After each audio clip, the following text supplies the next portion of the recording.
नमस्कार. आपण ऐकतोय डॉक्टर सौ कुमुदताई गोसावी लिखित हरिगंध. परमपूज्य हरिकाका गोसावी यांचं चरित्र आणि अनुभव ग्रंथ. आजचा आपला भाग चालला 33वा. शास्त्रीय संगीत, लोकसंगीत. दिल्लीला हिंदुस्थानी संगीत प्रचारात असताना महाराष्ट्रात त्यावेळी लोकसंगीतही प्रचारात होतं. हिंदुस्थानी संगीतात राजधानी दिल्ली दरबारने अकबर बादशहाच्या काळात गायकांची एक थोर परंपरा दिली आहे.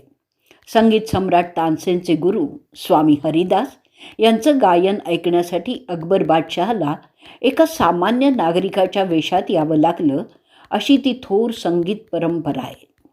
स्वामी हरिदास यांच्यापासून प्रेरणा घेऊन तानसेन, बैजूपावरा, गोपाळ नायक हे गायक अजरामर झालेत.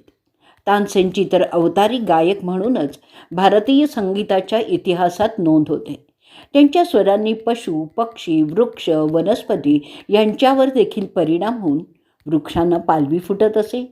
कोकिळही स्वरलुब्ध होऊन त्यांना साथ देत असत. त्यांच्या गान चैतन्याने सारा आसमंत भरून जायचा.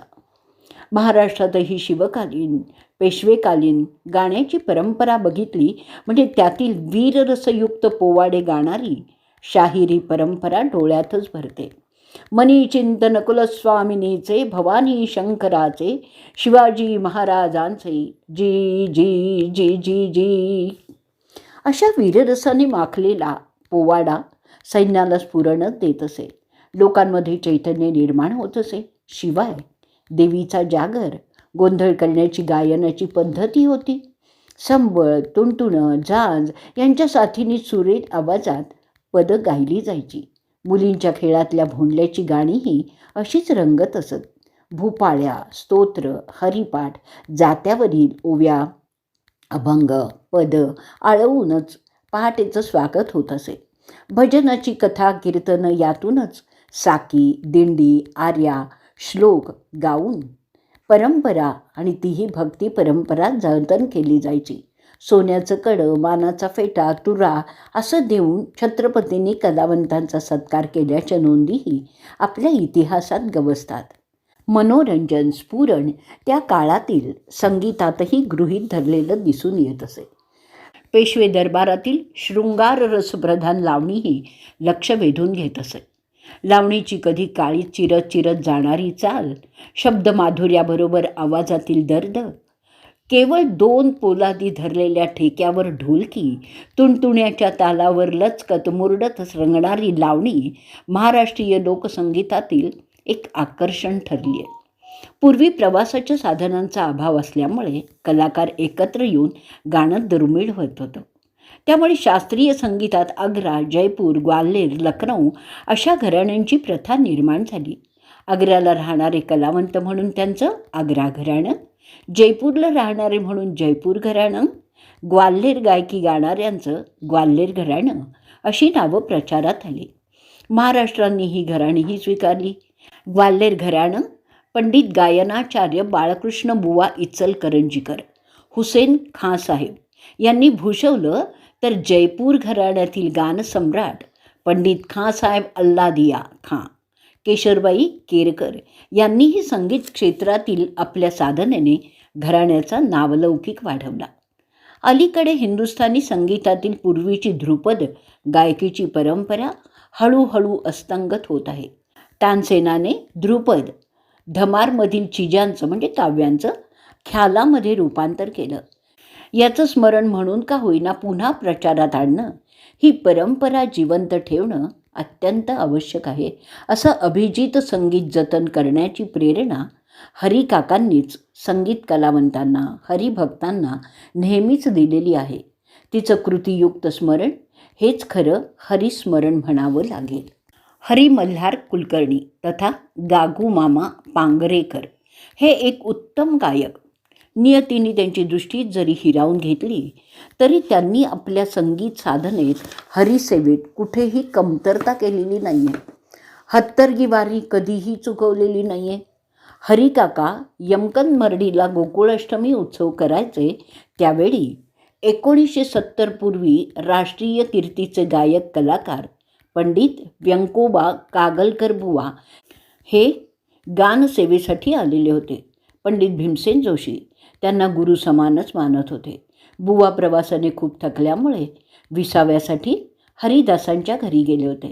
काकांना पहाटे त्यांची आठवण होताच त्यांना बोलावून घेतलं. बुवा झोपेतून उठून तत्काळ आले, परंतु साथीदार रात्रभर चालणाऱ्या भजन मैफिलीत साथीला असल्यामुळे पहाटे विश्रांतीसाठी नुकतेच परतले होते. त्यामुळे बुवांना साथ कोणी करायची असा प्रश्न पडला. पेटीवर संकेश्वरचे चन्नाप्पा गुरव आणि तबला साथीला गागू मामांना बसवून बुवांनीच पेच सोडवला. टाळ्यांच्या साथीला हरी वडेर आणि कल्लोपंत हेबाळकर यांना बोलावून घेतलं आणि अल्पावधीतच ही सारी योजना जुळून आली. एवढ्या मोठ्या गायकाला साथ देणं ते काही सोपं नव्हतं. क्षणभर भीतीने गाळण उडाली, परंतु पुढ्यातच बसलेल्या सद्गुरू श्री हरिकाकांच्याकडे बघताच गागू मामांना एक आगळंच धैर्य आलं. काकांना आणि बुवांना नमस्कार करून त्यांनी साथीला सुरुवात केली.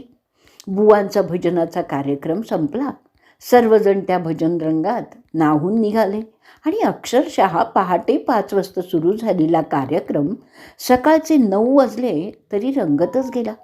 कुणालाच वेळेचं भानच नव्हतं. गागू मामा तर रात्रभर भजनातही गातच होते. स्वर ब्रह्मात अख्खी रात्र आणि नाद ब्रह्मात पहाट आणि सकाळ भिजवून टाकून सेवेत हरकून गेले होते. बुवाही देहभान हरकून गात होते. गायक आणि साथीदार यांच्या रूपाने जणू काकाच गानमग्न होत होते. पेटी, तबला, टाळ यांच्या तालावर आनंदाने नाचतही होते, डोलत होते आणि आनंद डोहात डुंबतही होते. आनंदाचे डोही आनंद तरंग, आनंदाचे अंग आनंदाची, अशी आनंदानुभूती सर्वांना देत होते, घेत होते, आनंदरूपच झाले होते. तसं बुवांचं गाणं आपल्याला पुन्हा कधी ऐकायला मिळालं नाही असंच गागूमामा म्हणतात. सद्गुरूवर जोवर आपण पूर्णतः शरण जात नाही, आपला मीपणा सोडून सद्गुरूंवर आपला भार टाकीत नाही, तोवर आपल्याला सद्गुरू सामर्थ्याचा प्रत्यय येतच नाही. खरं तर सद्गुरू आपल्यातच असलेलं अंतर्यामी दडलेलं सामर्थ्य आपल्याच कृपेने आपल्याला प्रत्ययाला आणून देतात. आपल्यातल्या सामर्थ्याने आपल्याला असाध्य वाटणारी कामं करून घेतात.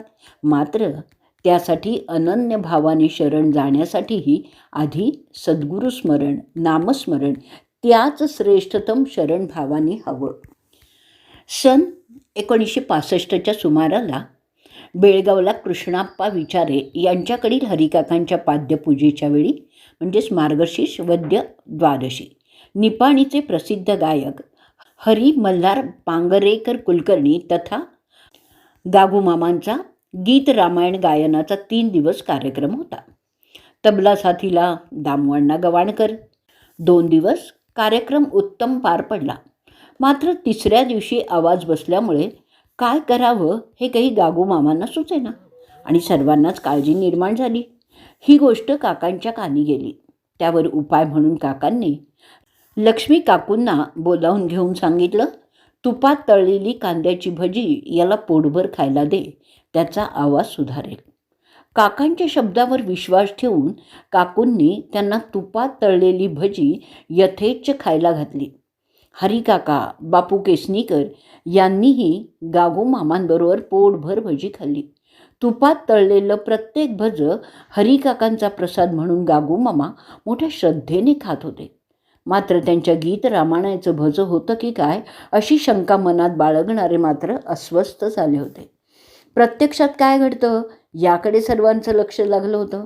गागूमामा साक्ष देतात, त्या दिवशी गाताना माझा आवाज नेहमीपेक्षा दुपटीने लागला. कार्यक्रम उत्तम प्रकारे पार पडला.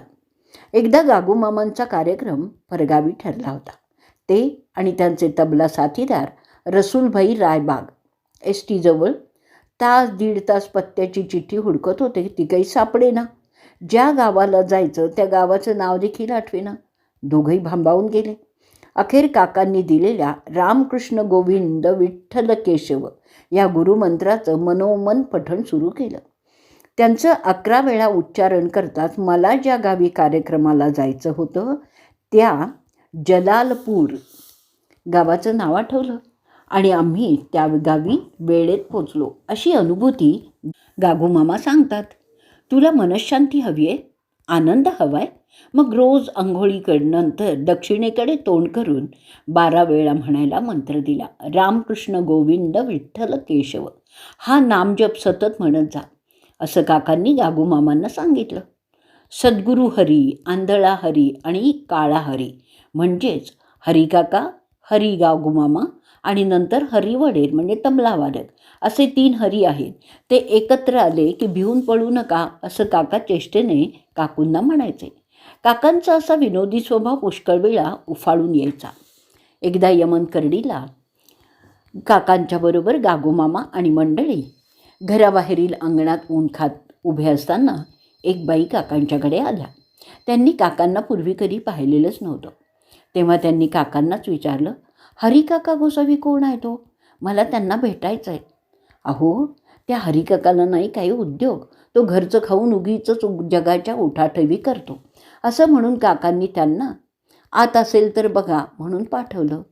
तेव्हा गागूमामांनी असं का असं विचारताच काका म्हणाले, अजून तिची वेळ आली नाही. ती बाई आत काकूंशी तासभर बोलत बसली होती आणि नंतर काकांसंबंधी त्यांना विचारतात ते काय बाहेर उभे आहेत असा काकांच्याकडे अंगुली निर्देश होताच त्या बाई भरमल्या. काकांनी नंतर त्यांच्या अडचणी शांतपणे ऐकून घेतल्या आणि त्यांना मार्गदर्शनही केलं. भक्तिसंगीतातून हरिभक्तांच्या अंतरी नामवीणेची तार अखंड छेडली जावी म्हणूनच हरिकाकांनी सतत काळजी वाहिली. आपल्या संगीत भक्तांना नव्या जुन्या चाली लावून अभंग, पद, चौपाया नेहमीच गायला लावायचे. त्या सुरांच्या सहवासात थोडा वेळ का होईना त्यांच्या मनाला विसावा देत असत. भजन, कीर्तन, पूजन या सर्वांची सांगता आरतीतच होत असे. रती म्हणजे प्रेम, आ हा उपसर्गपासून किंवा पर्यंत या अर्थी असतो. म्हणजेच आरती ही आजन्म आमरण आर्त भावानेच करायची असते.